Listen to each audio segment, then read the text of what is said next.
two artists of Khotan, namely Wechi in the elder, Wechi in the younger. These two Khotanese were very much sought after by the Chinese capital, Chaniyan. The Khotanese art were also held in high esteem in Tibet. And in the early art of Tibet, one finds great influence of Khotan.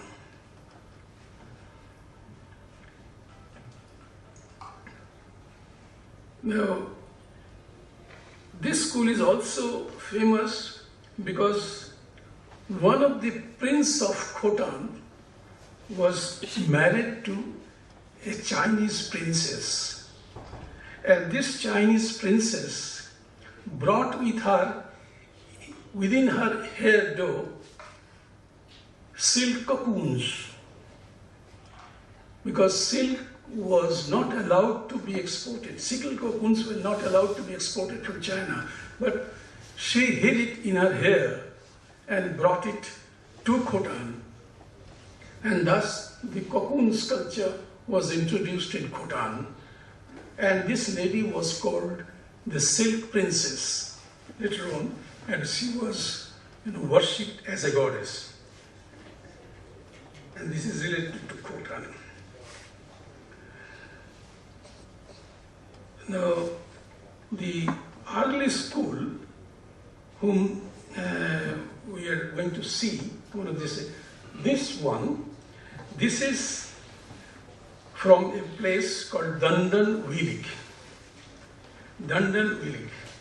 And this Dandan Vilik image, actually some scholar identified it with Hariti, because there is a child near her leg, and Hariti is a goddess who protects the children.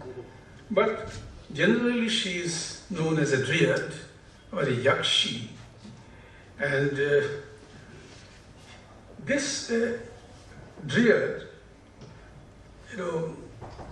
appears to be the most striking and aesthetically very interesting, because this is probably the farthest eastward extension of the nude female motif from India. And she is often compared with the nude yakshis of Mathura. On the pillars, in the pillars of the stupa railings, we have had already a number of beautiful yakshi figures, and this she is compared with that thing.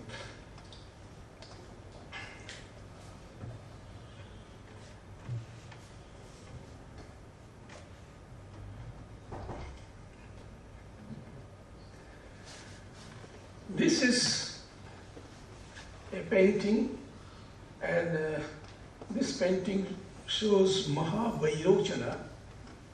According to some, he is Mahavairochana, and according to some, he is the Tantric Buddha in meditation.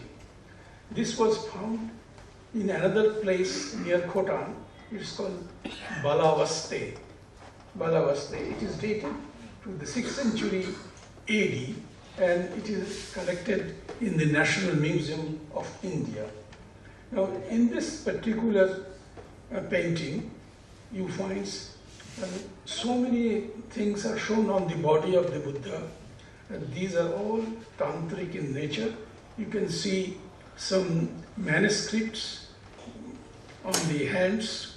You can see the Sivatsa Chinna, galloping horses, and all these things which are related to tantric worship, the symbols of tantric religion are all shown on this image. And even the direction of the eyes are towards the nose, as if he is concentrating to go within from without, like that.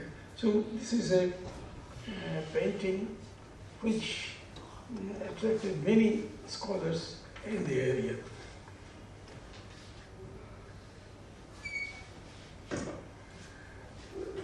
This is a wooden, panel, and the central figure with the halo behind her head represents the silk princess, the princess who brought cocoons from China to Khotan. And we have, this is a both side painting, this is a wooden painting, and this is now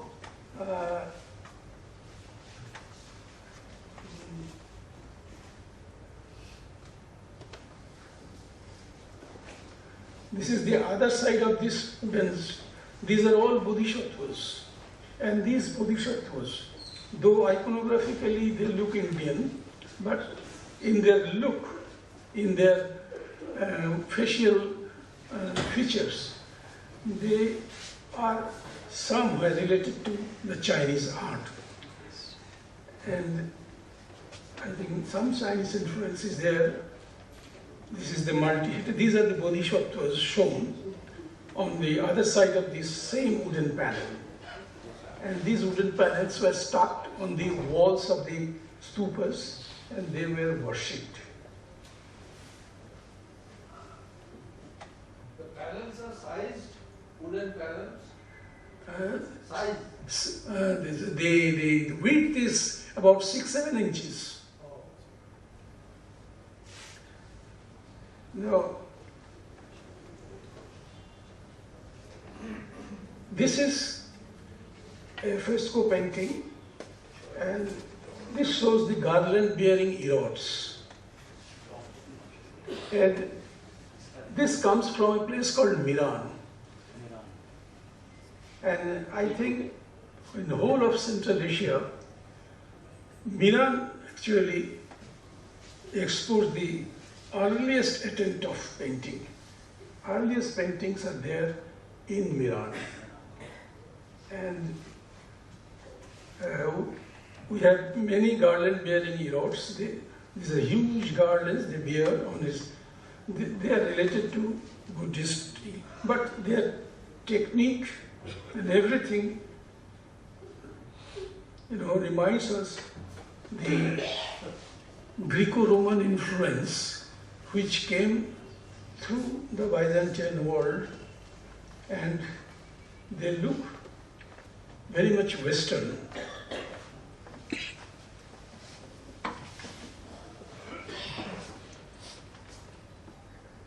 Now, the same place, Miran, it shows Buddha with 6 monks. This is, and you can see the Buddha. Now, this Buddha would again remind you that he is not typically the Indian Buddha. He looks Hellenistic. It's very much influenced from the Greco-Roman art of the period. And this particular panel, the Buddha and the 6 monks are collected in the National Museum of India.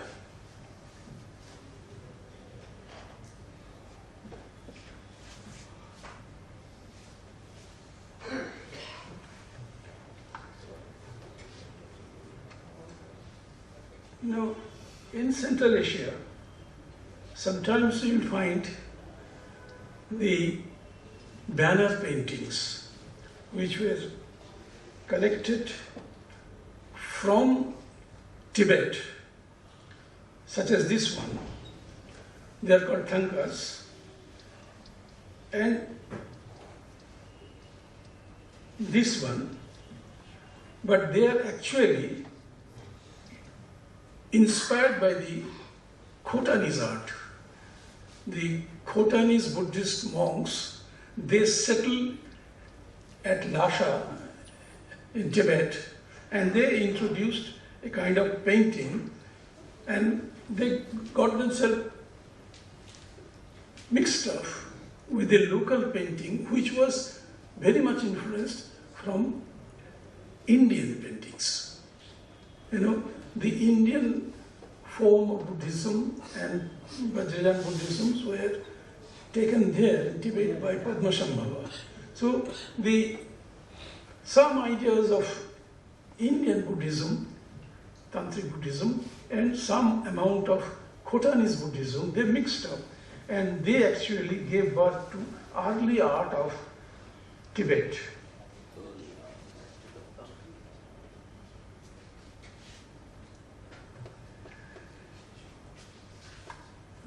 This is also an interesting painting which shows that the Buddha is leaving his palace for good. He is renouncing the world. And it was found from a place called Kocho in the Turfan area. And it is now in Indian Museum at Berlin. You can see Buddha is there, he is sitting on the back of the horse Kantaka, and you can see the psychological reaction of the horse, because it knows that he is going to become a recluse, and the time will come when the horse has to also leave him. So he is very concerned about the entire event, and Buddha is proceeding very slowly towards his goal.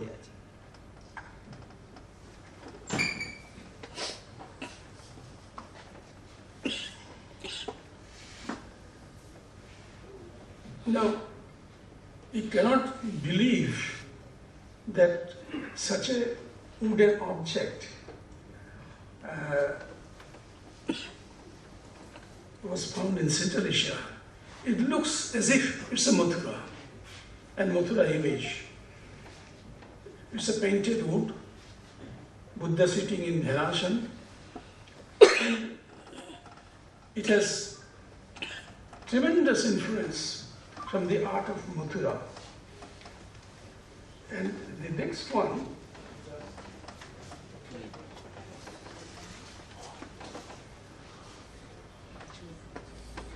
this one has the influence from Sarnath.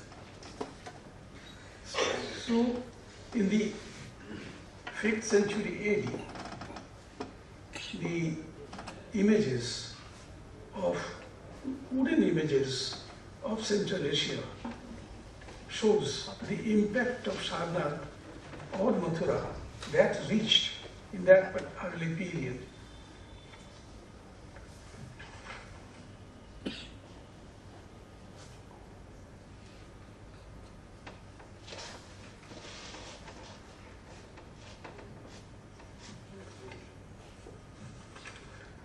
Now, this is a huge image, and this is from China. And this is in the cave number 20 at a place called Yungkang in the district of Shanxi. And this is about 45 feet, and it is dated 5th century AD. What is interesting in this sculpture is that the huge surface of the stone sculptures were carved, and niches were made to install such images of the Buddha, and the tradition of carving the living rock was definitely hailing from India. Only the facial features has changed. Morphologically, they are more nearer to Chinese low, but otherwise the sitting posture, the way he is dressed, everything is from Indian iconography.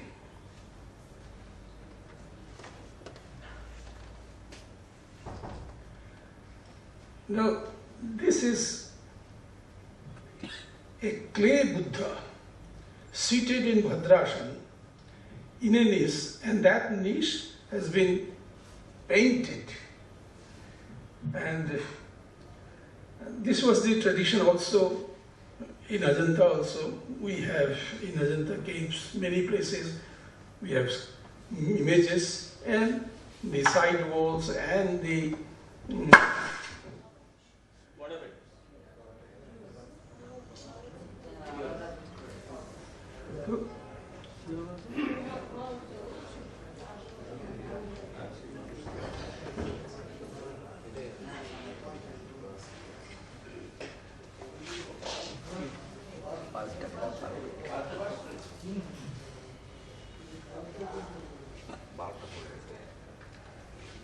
so the way he is seated, it's called Bhadrasana, and in European way he is sitting within a niche, and that surrounding has been painted.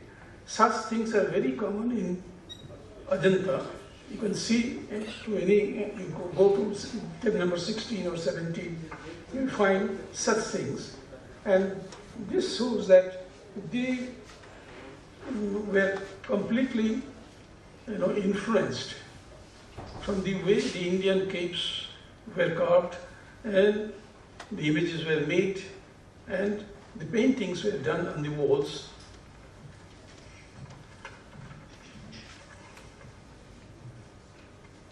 It's dating 7th century.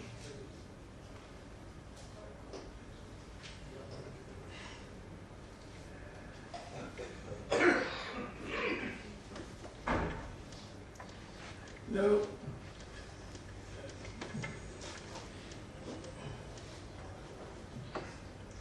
this is the 11-headed Avalokiteshvara. It is from China and it is now in the Cleveland Museum of USA. So in this collection, I would like to tell you that the concept of Bodhisattva, Avalokiteshvara, it migrated from India, but in course of its migration, when it went through Central Asia and reached to China and subsequently to Korea and Japan, he became she. So a metamorphosis took place and the male Avalokiteshvara became a female Avalokiteshvara. And in Japan, she is called Quan Non or Kannon, and in China, she is called Quan Yin or Quan Shi Yin. So this, happened because Quan Yin changed into a slender, elegant, graceful lady, dignified, and this Chinese Madonna was universally admired as bestower of children.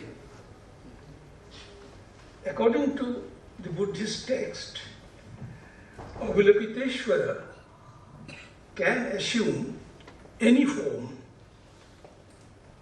a male to female. His invocation in Lotus Sutra refers him having beautiful eye, face being full of pity and kindness, karuna, because Avalokiteshvara is also called Mahakarunik, has some feminine suggestion. She is just like Tara or Pandaravashini and Avalokiteshvara. It is said that the concept of Tara, Pandaravasini, Pandara is the Shakti, the female form of Amitabha, and Avalokiteshvara. These are all combined and gave birth to Kuan Yin. And in China, Kuan Yin is an embodiment of kindness, mercifulness, and always ready to protect the children. And what is interesting in this particular form, the main face is very peaceful, benign, full of kindness and other things, but other 10 heads are terrific. If you can see these things. But the terrifying things always doesn't mean that they do terrifying things. In Chinese, in Nepalese, in Tibetan art, you'll find very terrifying figures. But basically, they are very benign, they are very good, they are very helping. So, this attitude is also shown here, particularly. Now, she is more popular in China because she drives away the sorrow in humanity. She is called Dukkha Trata. And in that form, both in China and Japan, she is worshipped.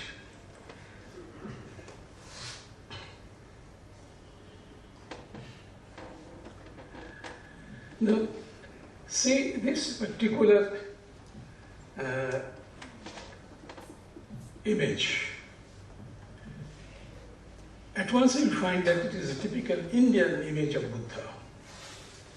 But no, this image comes from Korea. In Korea, there were 3 states. One is called Koguryo, the other is called Pakche, the third is called Silla.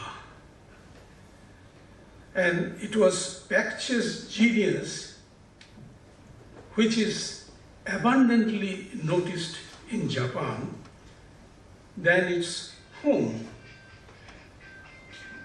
The first Buddhist sculpture at a place called Horiuji in the district of Noro in Japan is called Kuduro Kanon, which means Avalokiteshvara of Pechke. Pechke is in Korea. Pechke, in his own term, received influences from southern Chinese dynasties as well as from the northern Chinese dynasty and Koguryo, a fact which explains some graceful aspects of Pechke works of art. Now, I will tell a small story that in 538 AD, King Seong Myong of a Korean kingdom of Pechke sent an emissary to the Yamato court of Japan. The mission was accompanied by Buddhist priests and royal presents included an image of Shokobatsu, that means Shakyamuni Buddha, copies of sutras, and several banners, umbrellas, and ceremonial articles, and a message was also sent to the Japanese king. The message says, this religion, that is the Buddhism, is the most excellent of all teachings, but it is hard to explain and understand. It brings endless and immeasurable blessings and fruits, even the attainment of supreme enlightenment. But in the imperial court paid serious attention to the new religion in Japan, but then the emperor consulted the court, which was divided, and particularly the priestly class in the court strongly opposed the adoption of Buddhism. But in 577 AD, Emperor Bitatsu's time, Buddhist sculptors and architects came to Japan from Korea. In 584 AD, a stone image of Maitreya came to Japan from Korea, but the real founder of Buddhism in Japan was Sotoku Taisi.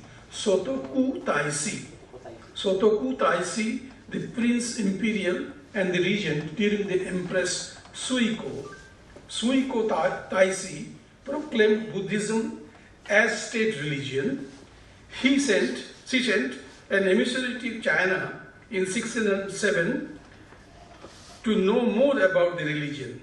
A 16 feet high Buddha image was made. The famous Horyuji temple near Noro was constructed in 607 AD, and then he translated the Swadharma Pundarika, Singhanada Sutra and Bimalapitti Nirdesha Sutra. These are the texts which Shotoku Taisi translated in 607 AD. Now, this sculpture is very near to the Indian composition, which was made in the 3rd, 4th, 5th centuries AD. This is in wood. This is in Korea.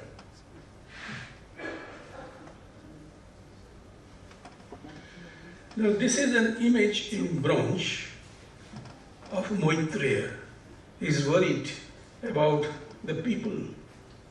He wants to help them, and that worry has been projected in this metallic image of Maitreya. This is also from Korea. And this image is a huge image of Buddha. This was made also in Korea. It goes very near to the images made in Sarnath. So this is said that some of the images of Sarnath and also some sculptures of Ajanta influenced the art of Korea, and it went through China. This is the temple of Horyuji in the Noro district of Japan. And this is the main Sabhagriha of Horyuji and Nara. These two are wooden architectures, and they were burnt due to a great fire in 1948. And many paintings on the wooden walls of Horyuji and Nara, they were burned. And it was a great loss for art lovers all over the world. Of some paintings which could be saved from that devastating fire, this is one. This belonged to a trinity. There is an image of Buddha Amitabha in the center. One side you can see the paintings of Avalokiteshvara, and the one side you can see the painting of the Mahasthan Prapta, another Bodhisattva. But this is Avalokiteshvara, and you can see on the ground is seated, Amitabha is seated. And this painting, see the Japanese themselves and the Chinese art critics say they are direct descendants of Ajanta paintings. Only some facial features are Mongoloid. Otherwise, everything in it reminds us of Ajanta.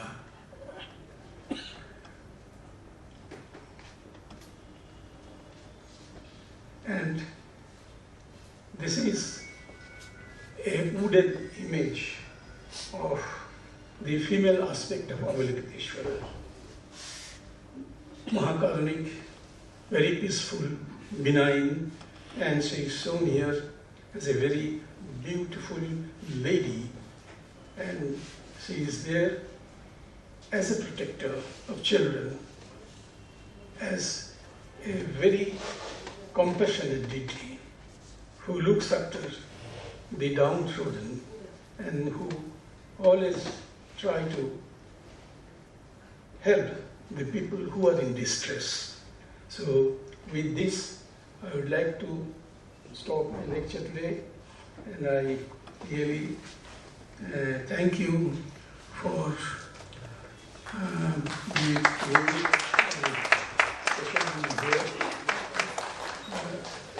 It's a very big topic, and I had to squeeze this subject into one. It could be given in 10 different lectures, but somehow I just conveyed the ideas how Indian art, particularly the Buddhist art, migrated to Japan through China and Korea, and of course through the Silk Route. So I thank you very much once again, and before you leave, please have a cup of tea outside with us. Thank you very much.